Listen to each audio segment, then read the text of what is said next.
Everyone and welcome to LWS juniors YouTube channel. और आज हम जिस चीज़ के बारे में आपके लिए जो ये स्पोकन इंग्लिश का कोर्स बनाया है उसके एक ऐसे इम्पॉर्टेंट टॉपिक के बारे में बात करना चाहते हैं जिसको शायद कई लोगों ने आपको नहीं बताया होगा। सिंपली आपको कह दिया होगा कि भाई ये चीज़ें ऐसे ऐसे होती हैं और बस यहीं पे ख़त्म, इस पे ज़्यादा जोर ना दें।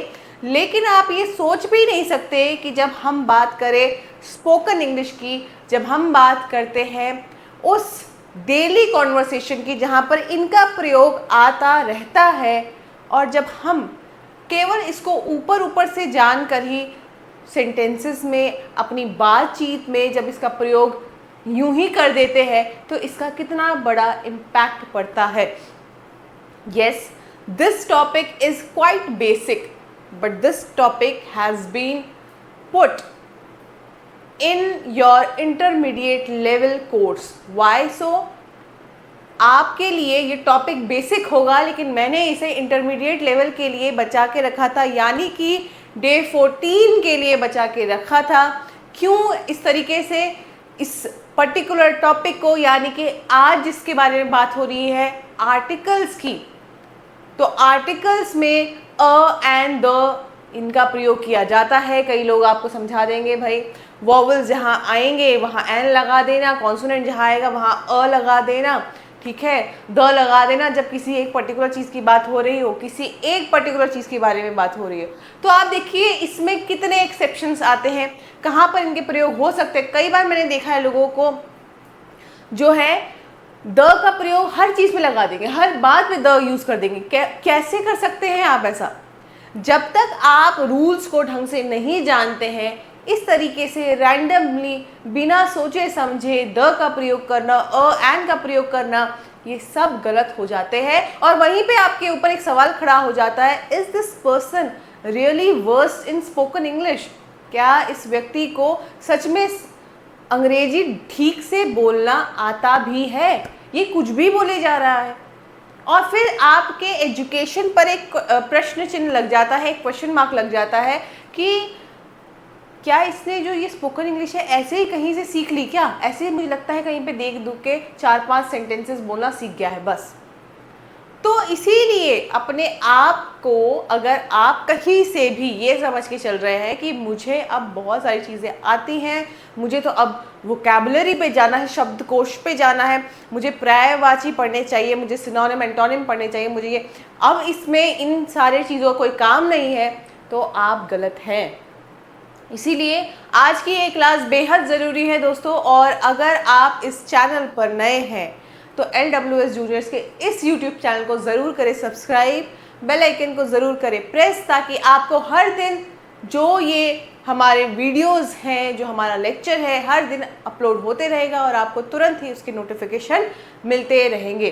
ठीक है, तो चलिए हम शुरुआत करते हैं हमारे आज के इस डे 14 की, इस 30 डे स्पोकन इंग्लिश कोर्स में। आप समझिए आप लगभग 50% of milestone, 50% of journey cover कर चुके हैं।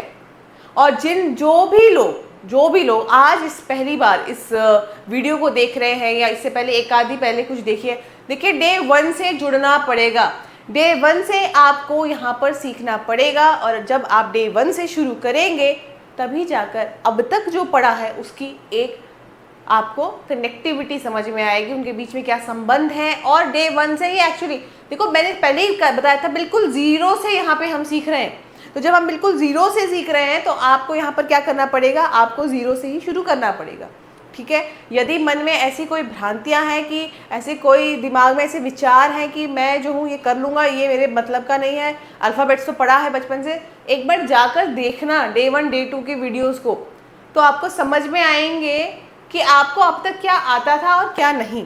ठीक है, तो हमारा ये जो LWS जूनियर्स का प्लेटफॉर्म है, it is basically devoted for the junior aspirants who are preparing for RMS, RIMC and Sainik school. And we have also prepared very low budget course, जहाँ पे कि स्टूडेंट्स को कोई भी फाइनेंशियल बर्डन ना आए। ये कोर्स इतना डिफाइंड तरीके से आप लोगों के लिए बनाया गया है ताकि आप लोगों को केवल वो चीज़ें जिससे आपका एग्ज़ाम शॉर्ट क्रैक हो जाए, उस तरीके से इस कोर्स को प्रिपेयर किया गया है स्टूडेंट्स। और आप गूगल प्ले स्टोर पे जाकर LWS जूनियर का ये ऐप विज़िट कर सकते हैं। वहाँ पर आपको हर वो चीज़ जिससे आपके एग्ज़ाम में आपको बेनिफिट मिले, जिससे आपका एग्ज़ाम क्वालिफाई होने के चांसेस बढ़ते ही चले जाएंगे, हर वो चीज़ यहाँ पे मौजूद है। आपके लिए रिकॉर्डेड लेक्चर्स ये मौजूद है।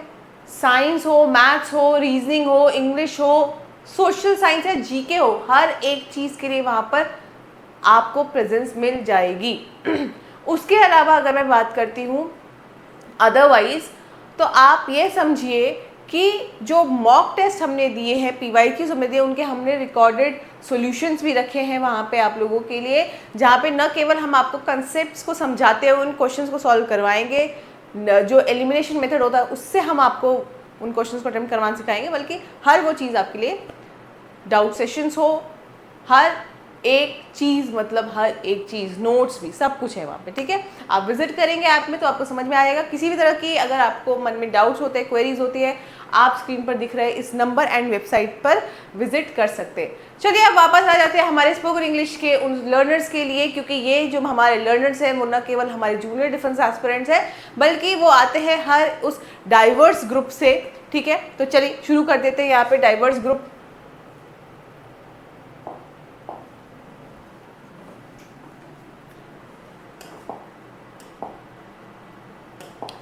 अब आज का जो ये विषय है क्या है, आर्टिकल्स का। और आर्टिकल्स होते क्या हैं? Articles are words that define a noun. क्या करता है वो? नाउन को डिफाइन करता है। यानी कि जैसे एडजेक्टिव में हमने देखा था, एडजेक्टिव मतलब कि विशेषण। विशेषण क्या करता है? संज्ञा या सर्वनाम के बारे में हमें कुछ बताता है, उनकी विशेषताओं के बारे में कुछ बताता है। संज्ञा और सर्वनाम के अगर कुछ अर्थ हो उसमें कुछ और चीज़ें ऐड कर देता है, जोड़ देता है ना, यही पढ़ा था आपने। अब आप यहाँ पे देखिए कि जो आर्टिकल है वो भी नाउन को ही डिफाइन कर रहा है, यानी कि आर्टिकल की प्लेस कहाँ पे होगी, वो कहाँ पे यूज होगा? नाउन से पहले। कहाँ पे यूज होगा? नाउन से पहले। याद रखिएगा मैंने क्या बताया है कि प्रोनाउन नहीं, नाउन, ठीक है, कंफ्यूज नहीं होंगे इसमें।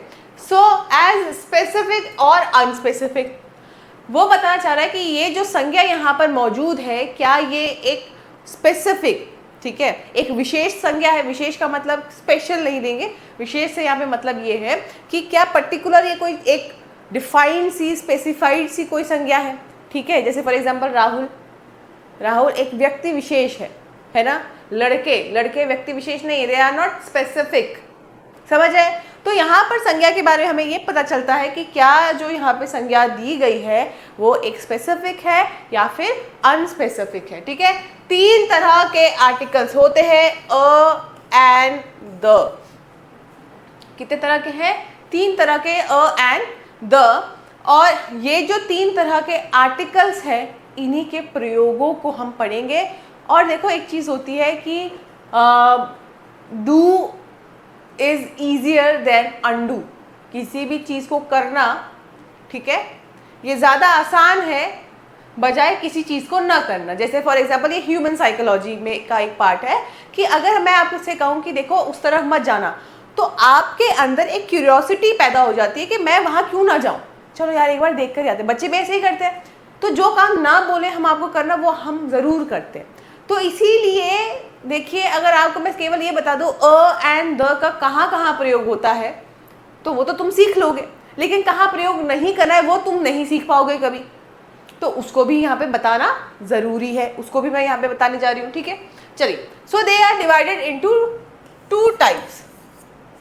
हमने आर्टिकल्स को दो भागों में बांट दिया। ये तीन आर्टिकल्स हैं और इन तीन आर्टिकल्स की कैटेगरी बना दी। एक है इनडेफिनाइट आर्टिकल्स, अनिश्चित, ठीक है। ये कैसे है? अनिश्चित आर्टिकल्स हैं ये, अ और एन। अ एंड एन, ये दो इनडेफिनाइट आर्टिकल्स है, यानी कि ये किसी विशेषता के ऊपर टिप्पणी नहीं करते। ये संज्ञा की किसी भी विशेष होने की बात को नहीं करेंगे। डेफिनाइट आर्टिकल मतलब जो एक विशेष की बात कर रहा हो। द सिंपल है, बहुत सिंपल है, बिल्कुल घबराने की कोई बात नहीं है। तो यहाँ पर हमने ये चीज़ें कर दी क्लियर। कंसेप्ट में कहीं कोई डाउट हो तो देखिए उसके बारे में आप मुझे ज़रूर बताएं, ठीक है। अगर कहीं पे लगे कि कोई चीज़ें आपको नहीं आ रही है तो आप खुलकर उस चीज़ को मेरे साथ साझा कर सकते हैं, कमेंट सेक्शन में आप उसको मेंशन कर दीजिए, ठीक है। जब आप उस बात को बता देंगे तो क्या होगा, हमें भी ये जानकारी मिलती रहेगी कि आपको कौन सी चीज़ें समझ में आ रही हैं, क्या नहीं समझ में आ रही हैं, और फिर उसी के अनुसार हमारे लिए भी ये आसान हो जाएगा कि आपको किन किन चीज़ों के बारे में बताना है, किन के बारे में नहीं बताना है, कितना बताना है, ठीक है। चलिए, अब यहाँ पे आपके स्क्रीन पे आपको दिख रहा होगा कि हम अब किसके बारे में बात कर रहे हैं। हम अब इनडेफिनाइट आर्टिकल के बारे में बात करें, ठीक है। चलो, इनडेफिनाइट आर्टिकल के बारे में कौन कौन है भाई इनडेफिनाइट आर्टिकल की कैटेगरी में? अ एंड एन, ये दो है इनडेफिनाइट आर्टिकल, ठीक है। फिर उसके बाद अब आते हैं इसके डेफिनेशन पर। तो डेफिनेशन क्या है भाई इनडेफिनाइट आर्टिकल की? इसका प्रयोग तब किया जाता है व्हेन वी आर रेफरिंग, जब हम किसी ऐसी चीज पर इशारा कर रहे हो। ऐसे संज्ञा की बात हो रही है, क्योंकि हमने पहले पढ़ लिया कि आर्टिकल्स क्या करते हैं, संज्ञा को डिफाइन करते हैं, संज्ञा के बारे में बताते हैं। So when referring to something for the first time और समथिंग नॉन स्पेसिफिक। अब इसका मतलब क्या हुआ? जैसे मैं किसी से कुछ बात कर रही हूँ, सो मैंने कहा I got a bag today, I got a bag today, मैं आज एक बैग खरीद कर आई हूँ। गॉट अ बैग का मतलब क्या होता है? आज मैं एक नया बैग खरीद कर आई हूँ, यही मतलब हुआ उसका, ठीक है। अ लगाया मैंने, क्यों लगाया? क्या वो कोई विशेष बैग के बारे में बात हो रही है? अभी मैंने सबसे पहले उसका परिचय दिया, अभी पहली बार उस बैग के बारे में मैंने बताया है, ठीक है।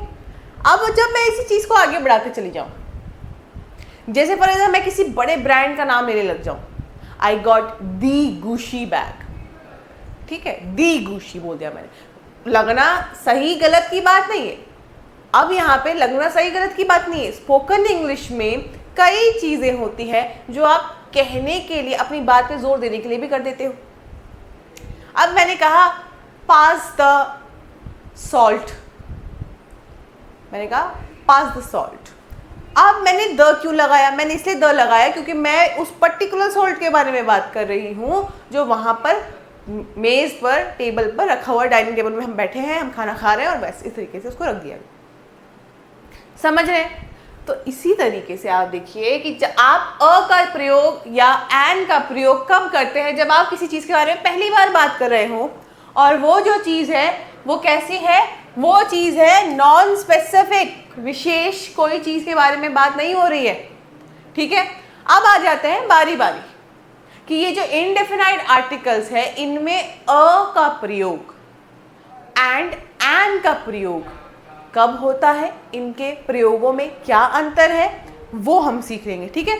चलिए, तो सबसे पहले आप देखिए कि यूज ऑफ अ, किसके बारे में बात हो रही है? अ के यूज के बारे में बात हो रही है। चलिए भाई, अ का यूज करते हैं। Use a before a consonant sound. देखो, इसके बारे में बात हुई थी, कॉन्सोनेंट साउंड। मैंने कभी कॉन्सोनेंट नहीं पढ़ाया, मैंने पढ़ाया consonant sound, vowel sound. Day 1 day 2 याद है आप लोगों को? बिल्कुल याद होना चाहिए। उन लोगों को तो जरूर याद होना चाहिए जिन्होंने डे 1 से मेरे साथ इस कोर्स में बैठकर सीखना शुरू किया है।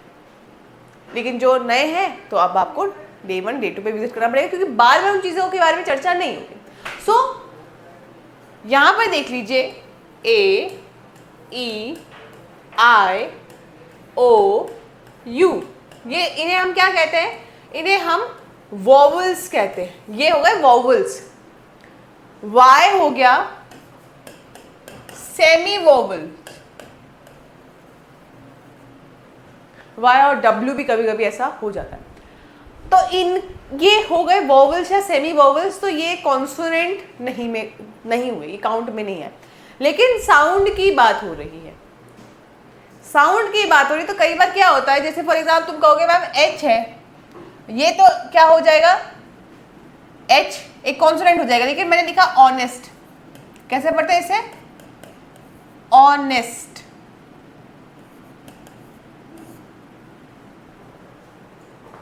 ठीक है, ऑनेस्ट लिखा तुम लोगों ने। अब यहां पे देखो कि ये ऑनेस्ट में साउंड किसका आ रहा है, ऑ का। ऑ क्या है,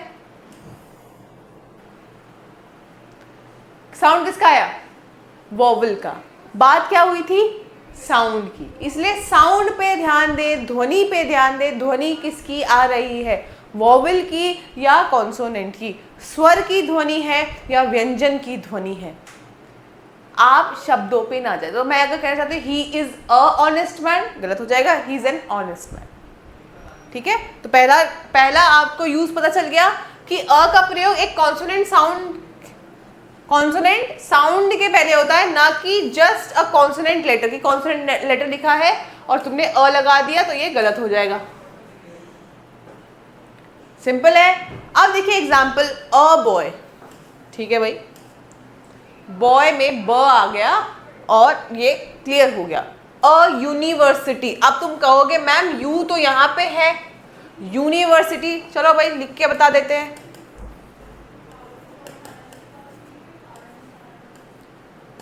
यूनी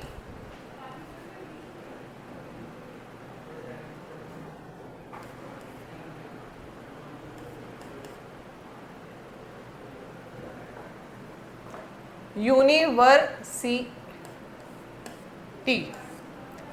तो किसका साउंड है, यू का। स्वर है या व्यंजन, स्वर है या व्यंजन की ध्वनि आई, तो किसकी ध्वनि आई, कॉन्सोनेंट की ध्वनि आई। स्पेलिंग में क्या है, यू है। तो इससे क्या फर्क पड़ गया, इससे बहुत बड़ा फर्क पड़ गया कि यू देखकर जो सीधे एंड वहां पे चिपका देते, अब वो उसको नहीं कर पाएंगे ऐसा। तो इसीलिए कहा था रटा रटाया पढ़ के आओगे तो सब गड़बड़ कर दोगे। सिंपल है। तो यहाँ पे क्या लिखा हुआ है, स्टार्ट्स विद यू साउंड। क्या कह रहा है वो, कि यहाँ पर जो साउंड है वो कॉन्सोनेंट का साउंड है, यू का साउंड है। अ 1 रुपी कॉइन, अ 1 रुपी कॉइन। अब यहाँ पे ओ है, फिर कहोगे मैम ओ है तो लेकिन साउंड किसका है, 1, जंगल वाला 1 नहीं, 1 का साउंड है, ONE 1। जब 1 का साउंड आया तो क्या, कौन सा साउंड आया, कॉन्सोनेंट का। लिखा हुआ है स्टार्ट्स विद W साउंड, 1। पढ़ा है आप लोगों ने ये 1। विन जो है वर्ब की फर्स्ट फॉर्म है और ये वर्ब की सेकंड फॉर्म है, 1। इसलिए उसने कहा वहां पे क्या, W का साउंड आ गया भाई। सिंपल है। तो चलो यहां पर हमने इसे भी कवर कर लिया।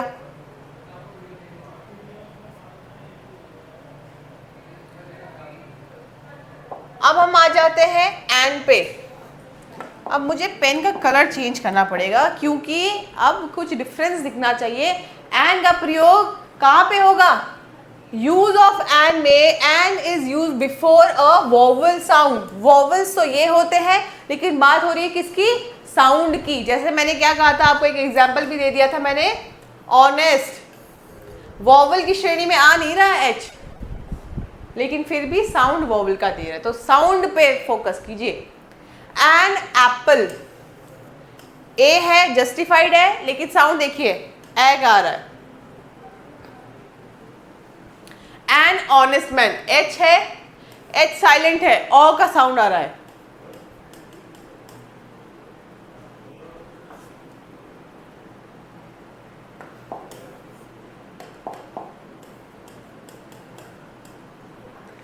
एन MBA, अब M है, साउंड किसका है, M। लो हिंदी में समझ में बेहतर आएगा। एन अम्ब्रेला, अम्ब्रेला में यू है, यू एक वॉवल में भी आ रहा है, लेकिन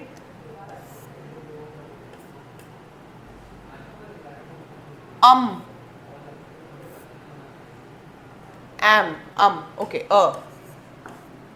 an umbrella.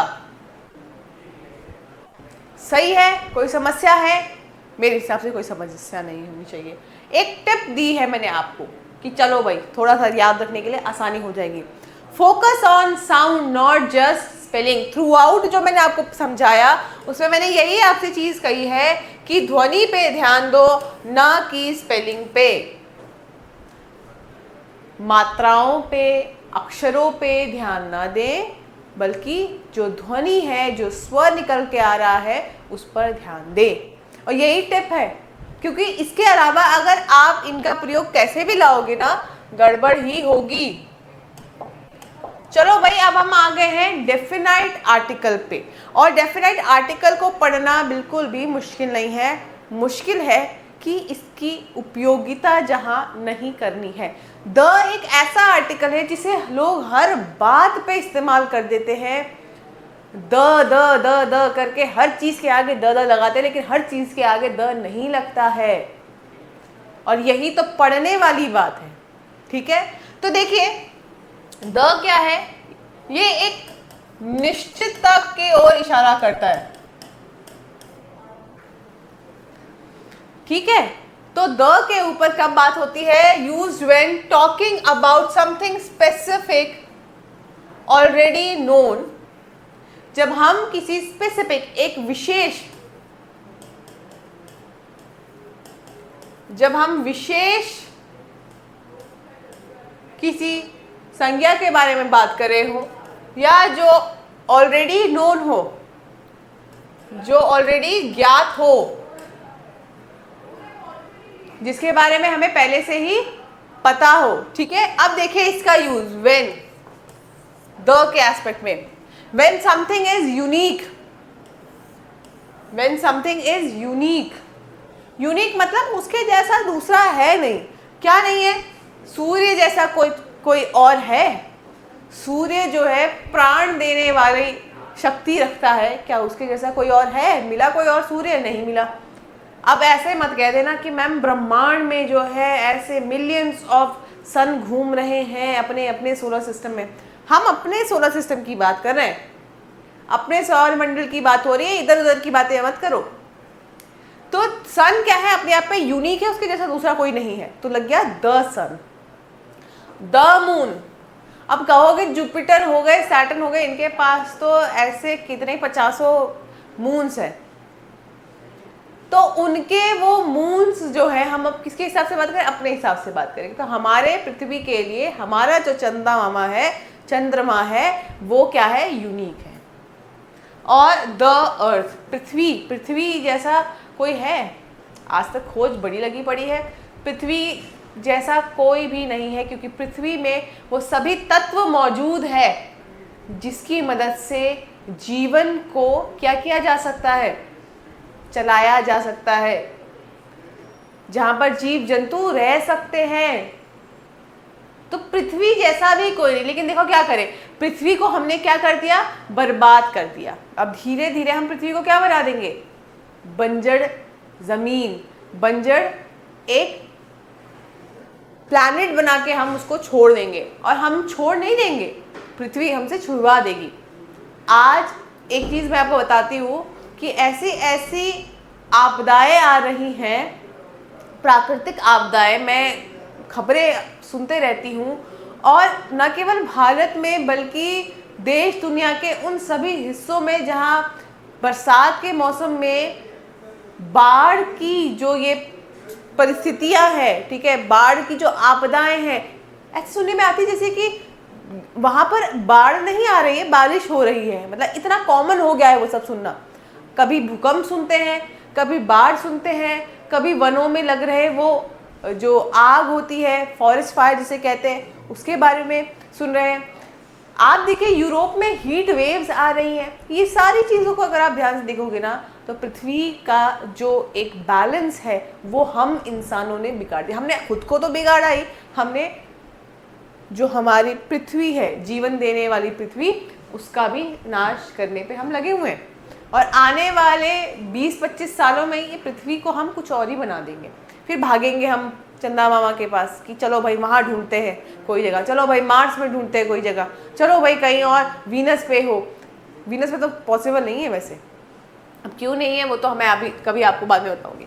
When previously mentioned, तो द का यूज हमने कब किया? जब कोई चीज़ यूनिक हो, उसके जैसा कोई ना हो, जब उसके बारे में पहले से कोई बात हुई हो, यानी कि जब उस नाउन के बारे में पहले से कहीं पे कोई बात हुई हो। आई सॉ अ मूवी, मैंने एक मूवी देखी, द मूवी वॉज थ्रिलिंग। तुमने उस मूवी को जब सबसे पहले मेंशन किया तो तुमने अ लगाया, लगाया ना अ। आई सॉ अ मूवी, मैंने एक मूवी देखी थी। अब तुम कहना चाह रहे हो वह मूवी बहुत ही कैसी थी? थ्रिलिंग थी, मतलब वहाँ पर बड़े सारे सस्पेंस थे, अचानक से जोश आता था, चीज़ों को देख के कई बार डर लगता था। तो आपने क्या कहा वहाँ पे? बेसिकली वह मूवी, जब नेक्स्ट टाइम आपने रेफर किया तो आप उसी सेम मूवी के बारे में बात कर रहे हो, तो उसी सेम मूवी को बताने के लिए क्या लगाया? द, यानी कि जिस चीज़ के बारे में आप पहले से मेंशन कर चुके हो आप उसके आगे लगा दोगे द। विद सुपरलेटिव्स, भाई सुपरलेटिव क्या होते हैं? तो जो ये एडजेक्टिव होता है ना, विशेषण, मैंने इसके बारे में बताया आपको, इसके 3 डिग्री होते हैं किसी चीज़ को कंपेयर करने के, पॉजिटिव, कंपैरेटिव, सुपरलेटिव। जैसे good, better, best. Ram is a good boy, Ram एक अच्छा लड़का है। Ram is better than Shyam, Ram Shyam से भी अच्छा है। Ram is the best student in the class, Ram class कक्षा में मौजूद जितने भी छात्र छात्राएं हैं उनमें सबसे अच्छा है, सबसे अच्छा है। शी इज ब्यूटिफुल, वह लड़की सुंदर है। She is more beautiful than her friend Sita, ठीक है। एंड जब मैं सुपरलेटिव में जाऊँ क्या कहूँगी? She is the most beautiful girl I have ever seen, आज तक मैंने जितनी लड़कियां देखी उनमें सबसे खूबसूरत ये है। तो देख लीजिए superlatives, the best, the tallest, the most beautiful. तो ये सीखने के लिए क्या करना पड़ेगा भाई? सुपरलेटिव, इनकी जानकारी होनी चाहिए। तो आज का एक होमवर्क लिख लीजिए फटाफट कि जितने भी सुपरलेटिव होते हैं उनकी हम क्या कर लेंगे, आज एक बार छानबीन कर लेंगे, एक बार देख के आ जाएंगे, ठीक है। क्योंकि कुछ चीज़ें तो आपको सीखनी पड़ेंगी, कुछ चीज़ें क्या करनी पड़ेंगी? आपको सीखनी पड़ेंगी। तो आपके पास जो नाम दिए हैं उनमें से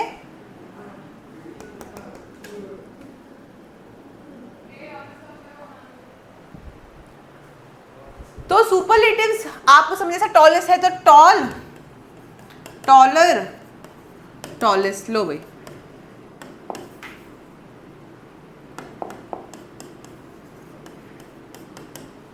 ठीक है, तो सुपरलेटिव समझ में आया?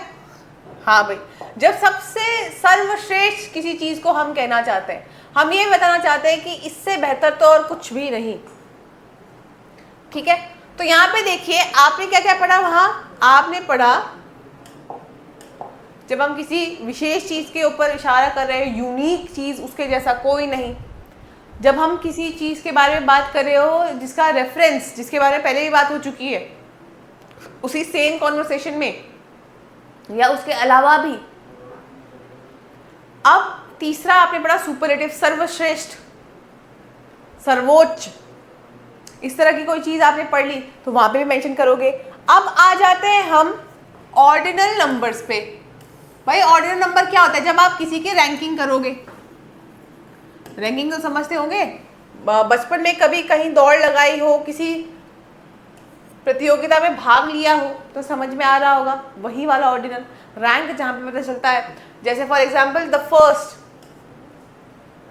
द सेकेंड, द लास्ट, ठीक है। The first man to arrive in India, the first European to arrive in India was Vasco da Gama, the लगा दिया, सबसे पहला। तो क्या कर रहे हैं हम वहाँ पे? डिफाइन करें उस चीज़ को, उस पर जोर देने की कोशिश करें, उसकी जो हम कह सकते हैं उसके बारे में जो हम बता रहे हैं उस पर हम एम्फेसाइज करने की यहाँ पे कोशिश करें। With specific places, specific places जैसे the Taj Mahal, the red sea, the Himalayas.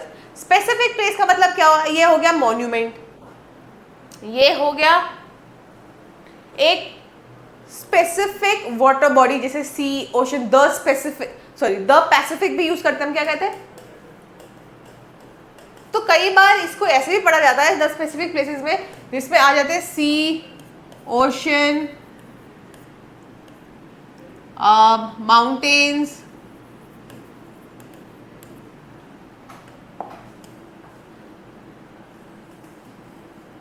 ठीक है, सी, ओशन, माउंटेन्स, और उसके अलावा कुछ हिस्टोरिकल मॉन्यूमेंट्स हो गए, इसी तरीके से, ठीक है। जो म्यूजिकल इंस्ट्रूमेंट्स होते हैं, म्यूजिकल इंस्ट्रूमेंट मतलब आपको पता होगा, जैसे गिटार, पियानो, तो फ्लूट, बांसुरी, ठीक है, तो इनके आगे हम क्या लगाएंगे? द लगा देंगे। Play the guitar, play the piano, play the flute, ठीक है। तो जो भी म्यूजिकल इंस्ट्रूमेंट्स होते हैं उनके आगे भी हम द का प्रयोग करते ही हैं। विद ग्रुप्स और क्लासेस ऑफ पीपल, भाई लोगों की कुछ श्रेणियां होती हैं, लोगों के कुछ क्या होते हैं, एक जैसे क्लास होते हैं, ठीक है, तो उसको कैसे बताएंगे? The rich, the poor, the elderly. The elderly का मतलब जितने भी बूढ़े बुजुर्ग लोग हैं, द पुअर कहा तो जितने भी गरीब वर्ग के लोग हैं, द रिच कहा तो जितने भी अमीर वर्ग के लोग हैं, जिनके पास खूब धन संपत्ति सब कुछ है, ठीक है। तो यहां पर भी हम इसका प्रयोग कर लेंगे, चलिए ठीक है। अब आ जाते हैं डू नॉट, और इसी का मुझे ज्यादा इंतजार था। बात हो रही है जीरो आर्टिकल की, कहां पर आर्टिकल का प्रयोग नहीं होगा? When not to use article, तो कहां नहीं यूज करोगे? डोंट यूज आर्टिकल, भाई कहां पे नहीं करोगे? विथ प्लूरल और uncountable nouns in general sense. जब आम तरीके से आप किसी चीज के बारे में बात करना चाहते हैं और वो एक से अधिक है या वह अनकाउंटेबल है, ध्यान रखिएगा आर्टिकल्स जो होते हैं मोस्टली वो काउंटेबल नाउन्स के साथ रखते हैं, जिनकी गिनती की जा सकती है, जिन संज्ञाओं की, ठीक है। जैसे milk is good for health, अब मिल्क क्या है? काउंटेबल नहीं है, मेजरेबल है, क्वांटिटी आप बता सकते हो, गिन नहीं सकते, एक बूंद, दो बूंद ऐसे बता सकते हो क्या? नहीं।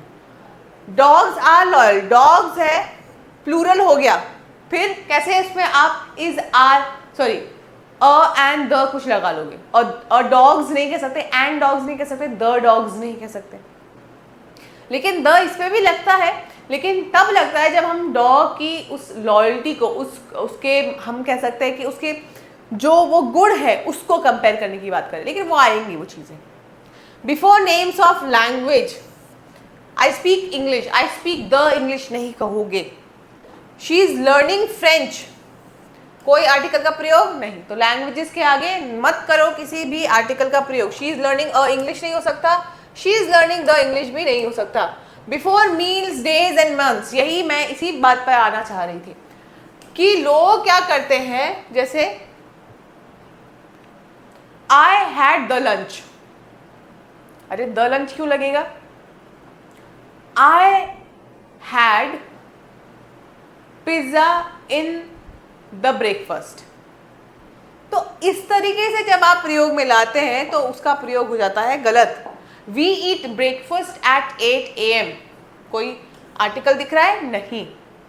She was born in July, कोई आर्टिकल दिख रहा है? नहीं। She was born in the July कहोगे? नहीं कहोगे, क्योंकि मंथ्स या डेज या मील्स के आगे कोई भी आर्टिकल का प्रयोग नहीं होता है। Before the names of most of countries and cities, कोई भी कंट्री हो, मोस्ट कह रहा है वो, अब तुम बोलोगे कि ma'am the United states of America कहते हैं, द फिलीपींस कहते हैं, द नीदरलैंड्स कहते हैं, क्यों? तो क्या कहा उसने? Most of.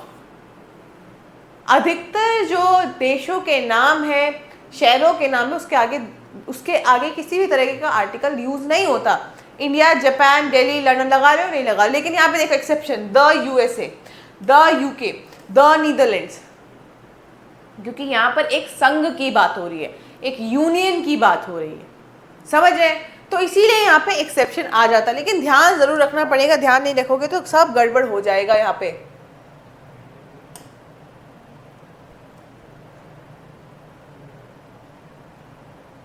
ओके, हमने ये कवर कर लिया है। स्पोकन इंग्लिश के लिए आपको कुछ टिप्स दे देती हूँ कि आप लोगों को किस तरीके से आर्टिकल्स का प्रयोग करना चाहिए। While speaking pause slightly before the. अब ये सब मैनर्स हैं, ये सब बोलने के तरीके हैं।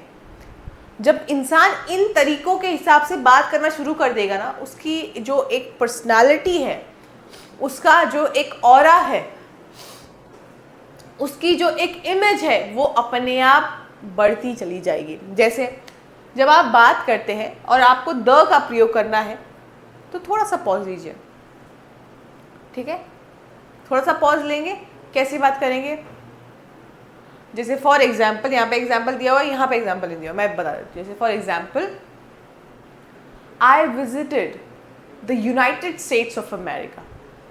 आई विजिटेड, एक सेकेंड का पॉज, द लगाया, फिर यूनाइटेड स्टेट्स ऑफ अमेरिका पे मैंने कर दिया एम्फेसाइज। क्या बता रहे? स्लाइटली पॉज लो before the to emphasize something specific, क्योंकि तुम वहां पे किसी एक विशेष चीज की बात कर रहे हो, तो उस विशेष चीज को बोलने से पहले थोड़ा सा पॉज, अपनी ध्वनि मध्यम करिए, तभी तो ऊपर उठाओगे, तभी तो पता चलेगा कि हाँ भाई इसने अपनी जो ध्वनि है उसमें कुछ मॉड्यूलेशन कहते हैं इसे, कुछ चेंज किया है, ठीक है, जिसकी वजह से सामने वाले को पता चलेगा अच्छा ये इस बात पर एम्फेसाइज करना चाहता है। ठीक है, I visited the Taj Mahal. I visited, थोड़ा सा pause, the Taj Mahal. I visited the Taj Mahal, ठीक है। और कई बार मैंने देखा है लोगों को, कई बार बड़े बड़े ब्रांड्स को बोला I am wearing the Prada, ऐसे बोल देंगे वो, ठीक है। I have got the Lamborghini, Ferrari, ऐसे कुछ नाम बोलें, वो उस चीज़ पे इतना एम्फेसाइज करना चाहते हैं। अब वो ग्रामेटिकली सही है नहीं है वो छोड़ देते हैं, लेकिन उस पर एम्फेसाइज करना है, ठीक है। तो ऐसा ही कुछ आपको जब आप बोल रहे हैं उस पर यूज करना है। Be mindful of a versus an based on sound. Yes, यही तो शुरुआत में बात हुई थी कि कभी भी कोई भी अ एन द नहीं लगाओगे। तो वो कह रहा है जब अ या एन लगा रहे हो, जिस भी संज्ञा से पहले लगा रहे हो, उसकी ध्वनि, उसके स्वरों पर ध्यान दो। कौन सा साउंड है? वॉवेल्स का साउंड है, साउंड, ना कि स्पेलिंग, ना कि अल्फाबेट। कौन सी ध्वनि है, व्यंजन की या स्वर की, और उसी के हिसाब से अ या एन का यूज करो। डोंट ओवर यूज द, इस पे प्लीज फोकस कर लो, ये बहुत जरूरी है। द का हर बात में he is the president, he is the Barack Obama, he is the, सब बर्बाद, सब बर्बाद। जितना लिखा पढ़ा सब वहीं का वहीं स्वाहा हो गया। Don't over use the, only use when needed. जब आपको किसी चीज़ पे एम्फेसाइज करना हो, किसी बात पर बल देना हो, किसी संज्ञा के बारे में आपको स्पेसिफाई करना हो, जब रिक्वायर्ड है तब यूज़ करोगे द। हर बात पे द नहीं लगाओगे, फिर द कर देगा तुम्हारा पौधा नहीं सा, ठीक है। चलो भाई, अब वर्कशीट आ गई है। वर्कशीट में मैं आपको हेल्प नहीं करूंगी, यहाँ पर आपको अभी तक जो पढ़ाया लिखाया फिल इन द ब्लैंक है, भर दीजिए। एक का आंसर दे दिया जाए, ये तो शुरुआत में पता चल गया होगा। He is dash honest man, he is a honest man, an honest man, the honest man. ही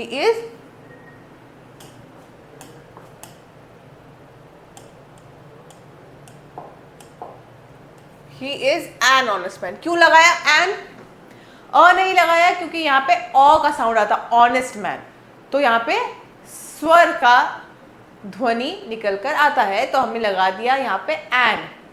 उसके अलावा द क्यों नहीं लगाया? हम तो उस विशेष व्यक्ति की बात करें जो ईमानदार है, नहीं, पहली बार उसका रेफरेंस आ रहा है यहाँ पे, he is an honest man कहना चाह रहे हैं हम, समझ रहे?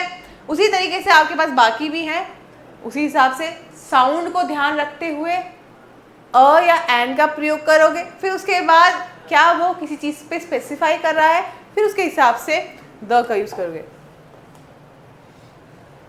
करेक्ट आर्टिकल, यहाँ पे कौन कौन से आर्टिकल सही में प्रयोग होते हैं, ठीक है, कौन कौन से आर्टिकल इन जो ऑप्शन की मैंने उनमें से लगाई, तो वही सेम चीज़ है, ठीक है। थोड़ा सा क्रिएटिव तरीके से आपको बस करने की कोशिश की जा रही है। यहाँ पे आपको ये ढूंढ निकालना है कि कहाँ पे गलती है, ठीक है। मतलब जैसे I saw an university in that city, an university होता है, यू है, यू, ठीक है। तो यूनिवर्सिटी में एन का प्रयोग क्यों होगा?